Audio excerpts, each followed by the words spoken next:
Welcome to Neoncast episode 1. This is something that I've been wanting to do for a while, especially because a lot of people on Twitter seem to like the idea of a new podcast named after Neon, the YouTuber, because I kind of look like him if Neon still had hair.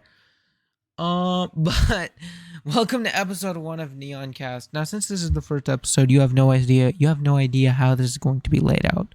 So I'm going to tell you how this is going to be laid out. First of all, there's going to be 3 segments. The first segment is going to be the Flames. The second segment is going to be the Oilers. Finally, the last segment about just any hockey team that is relevant at the time.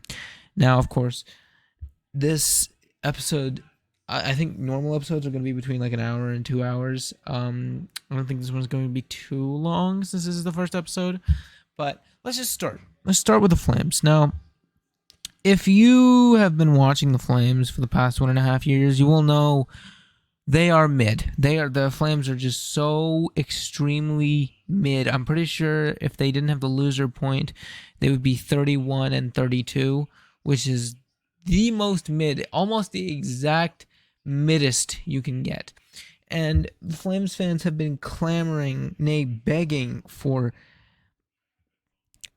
a blow up. I'm gonna be honest, a blow up. They've been begging for a blow up, and they went on a 6-1 hot streak, and then finally that I feel like that hot streak has come to an end to a 5-1 loss to Florida, and that is a rather hefty loss, and that's also a loss that I don't think the Flames organization has felt in a while, because Markstrom has really been keeping that goals against to a 1, 2, or 3. Really, that's what the maximum has been for quite a while. So hopefully this game is really the one to wake them up. I mean, maybe not, right? Because Florida is a really good team. So I don't know. Management will look at this and say, "Oh, we were supposed to lose." Yeah, we were supposed to lose because we're mid. We're mid, Murray. We're mid. Anyway, I hope this is a wake-up call. Because first of all, Markstrom isn't going to be great forever.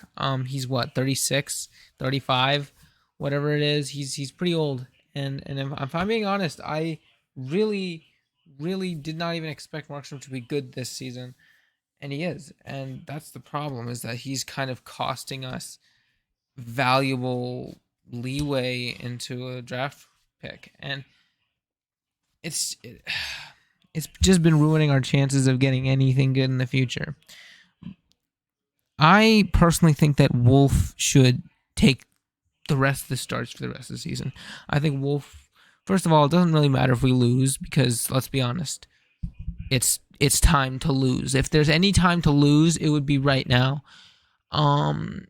Wolf should probably be the majority of the starts for the rest of the season, because first of all, Wolf has barely played any games. For being NHL level talent, for being a talent that I would genuinely bring into the NHL over some of the NHL goalies in the market right now, he's not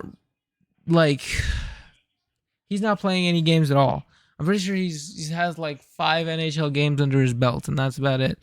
So we should call him up. We should say, hey, look, you're 22, and you're at about that age where we're thinking about putting you permanently in the net. So we need to break you into the NHL. We need you to, you're not going to be amazing your first couple games around, but we need to break you into the NHL. We need to break you into a point where you can play comfortably in the NHL. Another thing that I really think the Flames should do is they should trade Markstrom at the off season. It's really, dude, I don't understand what the Flames see in this team. Conroy has been trying to trade absolutely everybody out of this franchise, and freaking, I think Murray and the management still thinks this team is somehow contending. There's no way, right? Like, we are currently 8 points back of a playoff spot. We don't even have a game in hand, and the guys we're trying to currently chase are Vegas and LA. It's just not gonna happen. They're two, and especially considering Vegas is now completely abusing the LTIR system, which, by the way, that's gonna be what we're talking about later. But especially because Vegas has now gotten two incredibly insane players that are likely going to be, I mean, maybe hurdle returns before the season ends, but I don't know. Either way, they just got Hannafin. I mean, you just gave Hannafin over to the Vegas Golden Knights, so it's just not going to happen where you make the playoffs. It's just not. Although there has been one thing that has been completely rubbing me the wrong way about this team. I don't know if you guys have seen that one graphic where I think it was something ridiculous. Like it was like 30 something and like 30, 20 and something really small. Like it was a pretty good record. And we were like really good after Pospisil and Zari arrived. And that's something that bothers me, right? Like Pospisil and Zari are kind of currently they're supporting characters. Right now they're supporting characters. They aren't the main dealio. They aren't the main show. The main show are Sharangovich, Kuzmenko, Huberto. Those are the guys who are the main show. You look at the Flames and you think these guys are the show, right? But Zari and Pospisil, they aren't the show right now, right? Like Zari has 30 points in 50 games. It's impressive, but it's not the show, you know? And like I don't know how to put this. How is this team being good with first-year rookies? Like Zari and Pospisil are first-year rookies. They're spending their first year in the NHL. They're doing well in the first year in their NHL. Pospisil's a big, heavy hitter who will probably land a third line spot in the future. Zari is probably going to be like somewhere around the second or first line in the future. They're doing good for their first season, but this is a first year. These are two first-year rookies. These are rookies who literally have only spent 50 games in the NHL in total. And when they come into the league and we start winning a ton, and then all of a sudden, if we cut out the first 15, 16, 17 games of the season where we have a winning record that would actually get us into the playoffs, yes, no joke, it feels odd, right? Like it feels like these guys have something that's in them they have something that's helping this team win that I feel like would help this team win in the future, right? Pospisil has that big heavy hitting, obviously, and Zari has that speed. I just think, I don't know. I think it really shouldn't be. We should be tanking right now. Like at the start of the season, we were 3-12 and something. We should be tanking at that same place where we were at the start of the season. We should be tanking right now. But Zari and Pospisil came in and just started running the league, and they just started running the Flames, and they started being good, which is not good for this organization right now, but it definitely says something about the future. Zari and Pospisil being on the same line says something about the future that it really doesn't. I don't like it right now because this is too early, right? Like we called them in, and all of a sudden we're starting to do good, and it's hurting our chances of drafting a good pick. And also, I think the main reason is probably Jacob Markstrom. But I mean, hindsight's 2020. I can't really fix. You can't really fix that at the deadline. I mean, he freaking Murray nixed the trade, and it's just not. It just didn't work. So that didn't work. So what do I think the Flames' next moves should be? I think, first of all, I don't know if Walker Duehr is still playing in this lineup, but it would be fine by me to scratch him or to send him down to the minors or place him on waivers. Because I think then we'll need an Oliver Shillington extension. Oliver Shillington is 120% a part of our future. He has been constantly improving. And today, I don't know if you've noticed, but Shillington and Pahal, Shillington and Pahal, that was the best defensive line out there. Uyghur and Erasmus Anderson, who were supposed to be our number 1 and number 2 defensemen, were awful. But Shillington and Pahal suddenly started going at it, and I love that. I don't know if Miramanov, what's his name? Miramanov, Miromanov, Mir, Mir, Daniel Miromanov, I think that's what his name is. Daniel Miromanov. He was traded here for Noah Hannafin, and I don't think he was that bad for his game. I think he was doing all right. I don't think he was that bad. And honestly, Daniel Miramanov, if he can improve now, that will genuinely be insane. Like, that'll genuinely be a shock of the lifetime if he can all of a sudden start improving at the age of 26. Because I'm pretty sure Daniel Miramanov was so invisible in Vegas. And all of a sudden, he's been given a chance at a permanent line, at a permanent defensive pair. And he didn't do bad for his first appearance in the league, or not his first appearance in the league, but his first appearance as a Flame. And you know what? Let's pull up the cards, the impact cards. So I don't know if you know about impact cards, but they are really good for gauging how good an NHL player did in a game, right? So impact cards. Impact cards.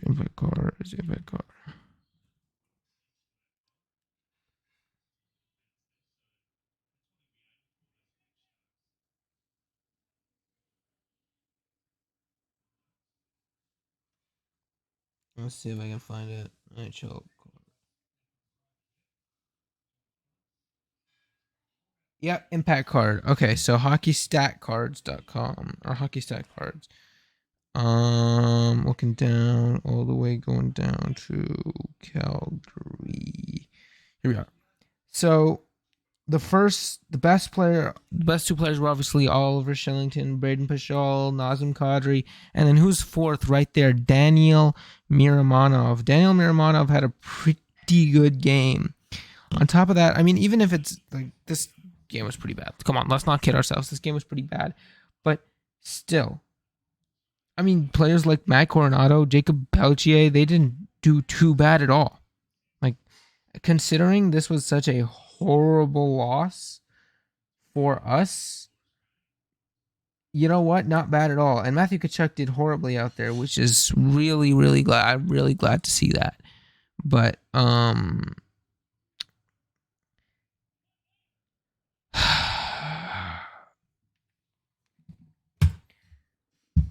it's just kind of sad that we're not going to get a high draft pick. I really want to get someone high. I really want to get like Caden Lindstrom. Imagine like the future with Caden Lindstrom. Oh, it would be so cool.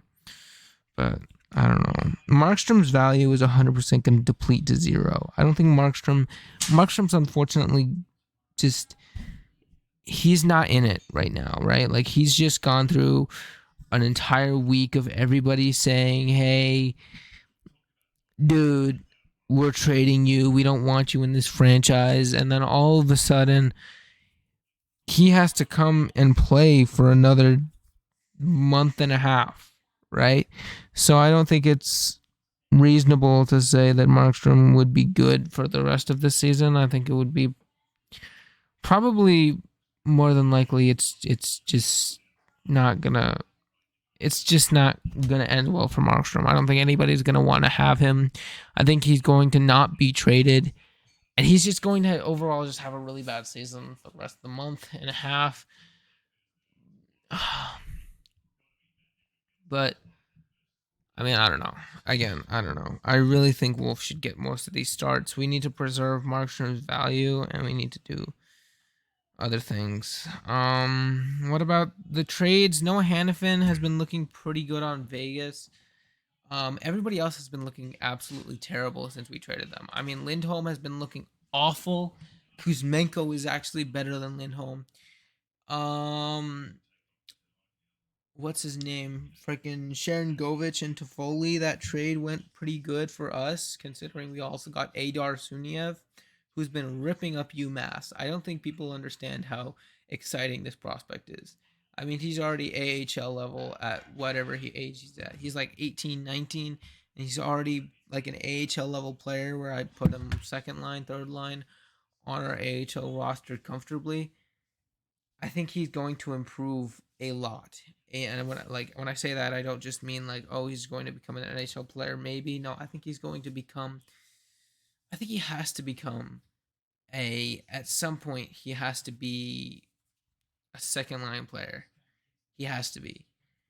Um, who else? Who else? Who else? Who else? Matt Coronado again. I mean, he's been doing pretty good. Matt Coronado. There's also freaking Jonathan Huberto has been surprisingly good since the start of the year.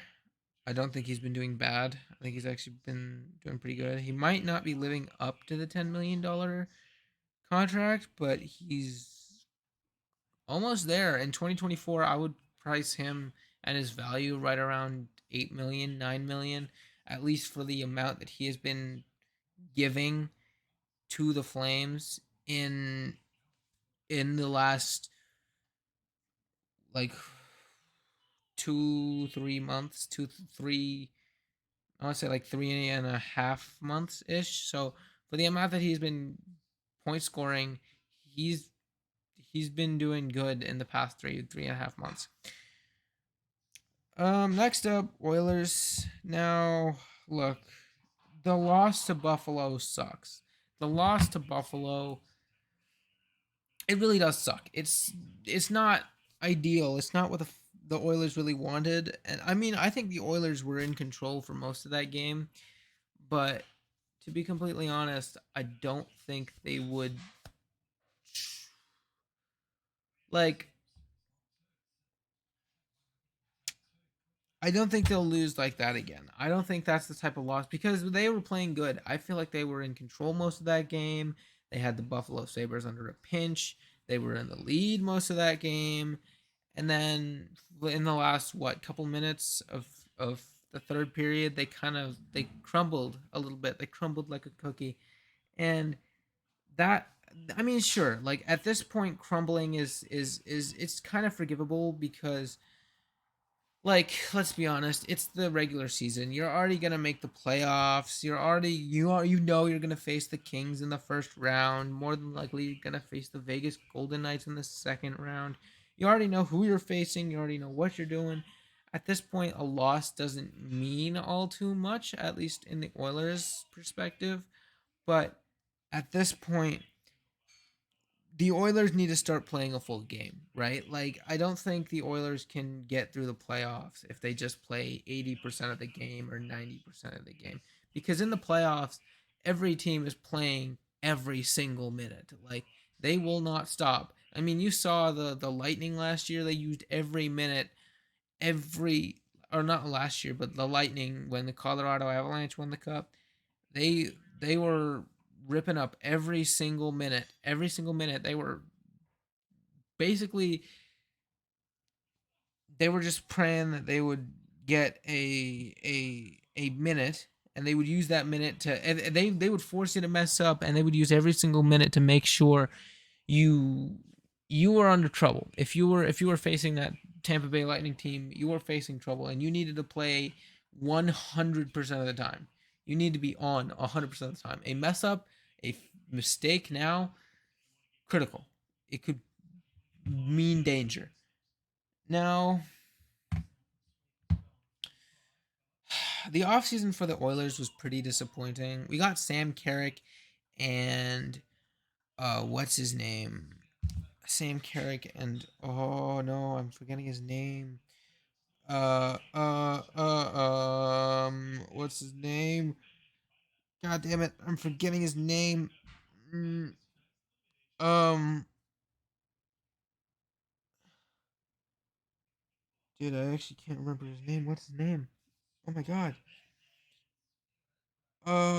he just played. He was like in overtime. He had a pretty good. Adam Henrique. Thank you, Adam Henrique.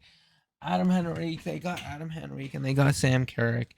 They didn't get too much though. They got Troy Stetcher. I mean, he might be a nice addition to the 6D. He might be a 6D. Get rid of CC. You know what I mean? But I, I just don't think that the Oilers did enough. Like Ken Holland really paid a first round pick for a rental. I mean, Adam Henrique is a rental, and he's our 3C. Like, let's be honest here. We say he's a 2LW or a 2RW. Let's be honest. As good as Adam Henrique is,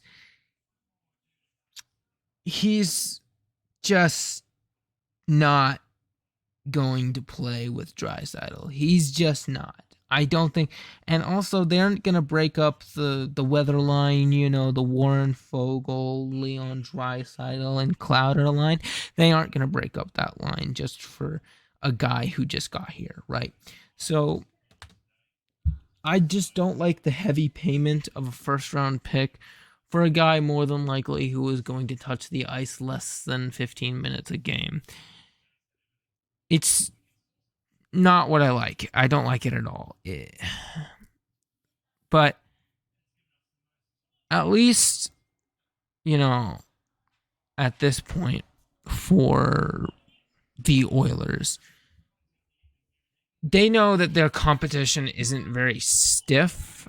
I don't think Mark Stone is going to return for the playoffs. A lot of people are saying, oh, they're abusing the LTIR, and Mark Stone is going to return for the playoffs, but I don't think he actually is. He's got a lacerated spleen, according to reports, and apparently it's months before he can actually even work out. And the playoffs are starting soon. I mean, the playoffs are starting in, 20 games? So you've got maybe a month and a half before the playoffs begin, and Mark Stone, he can't touch the ice for the rest of the regular season. So maybe he returns, but even still, I don't think that there's much stiff conversation about who the Oilers are going to face, right? Like, they're going to start with the Kings, and the Kings are kind of old and washed, right? Like, their star player is pretty old. Drew Doughty is old. And, like, they're all over the age of 30. Like, if you're thinking about game changers from the Kings, they're all over the age of 30. Then it's, like, the Vegas Golden Knights, who might not go with Mark Stone. Even if they are with Mark Stone, I feel like Connor McDavid, just the firepower of Connor McDavid and Leon Draisaitl might be enough to overtake them. Dallas Stars, I mean, yeah, they are probably our one. They're probably the one threat to this. I mean, and Vegas is also a pretty big threat to this, but I don't think they're as big as the Dallas Stars are a threat to this, especially because Jake Ottinger might become good in the playoffs like he did in 2022. And when we start getting goalied, we can't return all of a sudden. Like, it's all of a sudden just impossible to score goals when you're getting goalied. Unlike, like, the 2022 Flames, they kept on getting goalied, but for some reason they knew how to score when they were getting goalied, right? The freaking the Oilers might not know how to do that. I don't think they have consistently gotten out of a series where they were being goalied. And Stuart Skinner also has 0 playoff experience, by the way. It's been mostly... Actually, Stuart Skinner had a good playoff experience last year, but it's troubling. I'm going to say it's troubling because the Oilers...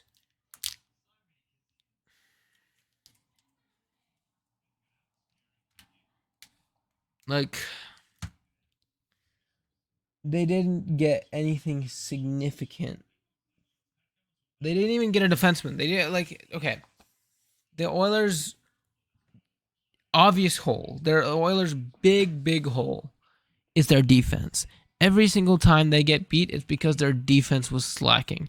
And they have one of the most expensive defensemen in Darnell Nurse. They have freaking Cody Cece.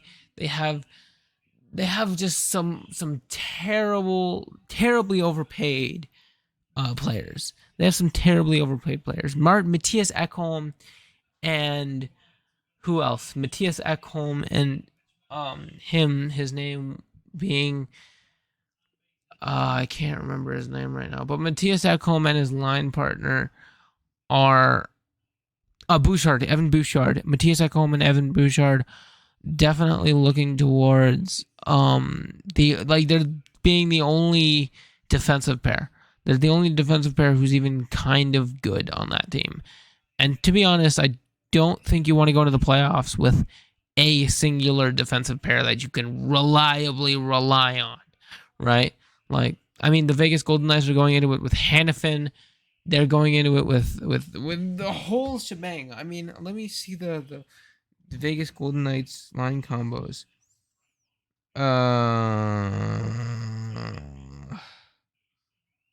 They're going into it with freaking Hannafin, Pietrangelo. They're going in with Shea Theodore. They got Nicholas Hague in there, who's like having a breakout season right now. I'm pretty sure. I don't know, but Nicholas Hague is also in there. They have Braden McNabb up there. I don't know who else might come back defensively for the Vegas Golden Knights, but if I were the Golden Knights coach, I could say, hey, I trust at least 5 of these guys reliably, right? Maybe not White Cloud. He hasn't been really amazing this season, but I can say, hey, look, most of these guys I can reliably trust. I can't think of anybody except for Matthias Ekholm and Evan Bouchard. Maybe not even Matthias Ekholm, who I can say, hey, I reliably trust that guy's defensive abilities. And Ken Holland didn't even care to acquire a defenseman. He was fine shelling out a first-round pick for a guy who will be playing 3C and a guy who probably won't even be playing 18 minutes on our team per game. But he wasn't at all okay with selling out for a defenseman. The one hole that the Oilers have. And it really depends. It really does depend on if the Oilers want to go far. First of all, they shouldn't rehire Ken Holland. But if the Oilers want to go far in the playoffs, they need defensemen. They need defensemen. There's no way around it. There's no way through it. They need a defenseman. They need defensemen. They need more than just a Matthias Ekholm and Evan Bouchard. Speaking of defensemen and speaking of LTIR, what's his name? Vegas Golden Knights. The Vegas Golden Knights. They are abusing the cap. I'm gonna not be too subtle about it. I'm not gonna say, oh, they might be abusing the cap, they might not be. No, they are abusing the cap space. But the wrongest thing I see is people blaming the Vegas ownership for cheating. It's not, come on, you would do it too. If the Vegas Golden Knights, like, let's say you were in a test room and you were taking a test and you needed to get an A, but you can cheat and get away with it. You can cheat and get away with it. Nobody will know. Not even the teacher will know. Is that fair to the students who actually studied and followed the rules? No, it's not fair to the people who studied and followed the rules. And you have every right, if your team is currently under the salary cap, you have every right to say to yourself, why is this happening, man? Like, I don't think this should be allowed. But you don't have a right to blame the student, because the student's just doing what they can to get an A. You should blame the teacher, aka Gary Bettman, who's just blatantly allowing people to get away with LTIR fraud. And there should be something else. Like, I get it. You put a player on LTIR, and if you say, hey, you still need to pay your cap space on this player who won't be playing for your franchise for the next 2-3 months, yeah, I get it. It's dumb. It's stupid. It's not fair to say, hey, you need to keep playing. You need to keep paying the cap for a guy who won't be playing on your franchise. It's dumb. It's not a good look if you do that. But the current system is so easily exploitable. If a player gets injured near or around the caps, the NHL deadline, it is so easy to just put them on an LTIR, because you need at least 4 weeks to convict of LTIR. That is so easy. You can just exaggerate your injury. You can do millions of things to pop that IR to an LTIR and get thousands, millions of dollars extra in cap space. So Bettman should not allow this to happen. Bettman should know better than to just allow this to happen. And by the way, they aren't the only team doing it. The Colorado Avalanche are blatantly LTIR frauding. The Toronto Maple Leafs, the Tampa Bay Lightning, they are all over the salary cap, right? And not by a couple million. I think they are up 9, 8, 10 million. Maybe not the Colorado Avalanche, but they are up 9 million.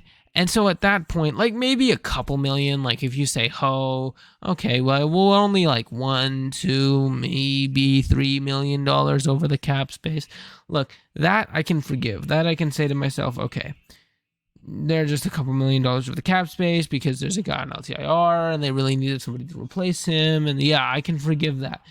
To go 8 million, 9 million, 10 million, I think Leafs case $11 million over the cap space for an active roster currently going into the playoffs, there has to be some sort of punishment. Like, maybe you take away a couple million next year, saying, hey, look, you spent all your money here. You need to cut down your roster a little bit, man. Like, it's getting a little ridiculous. And like, just in general, I think it would be a smart idea to just find a different way to enforce the LTIR rule.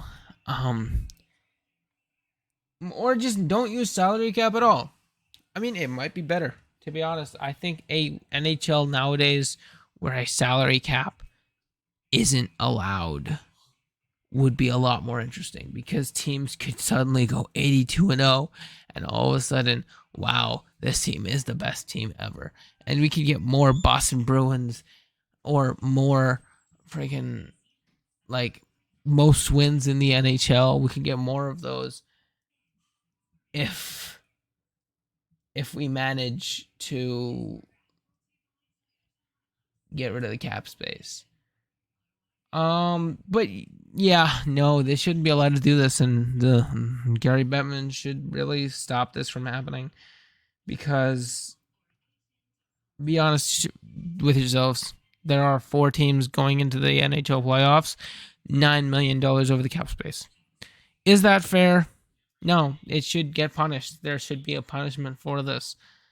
But for now, I mean, see you later. I mean, that is really it. I mean, I really wanted to make this episode like an hour, but I really think I've mostly been blabbing. I've mostly been making absolute nonsense noises for the past 34 minutes. So I'm going to shut this down.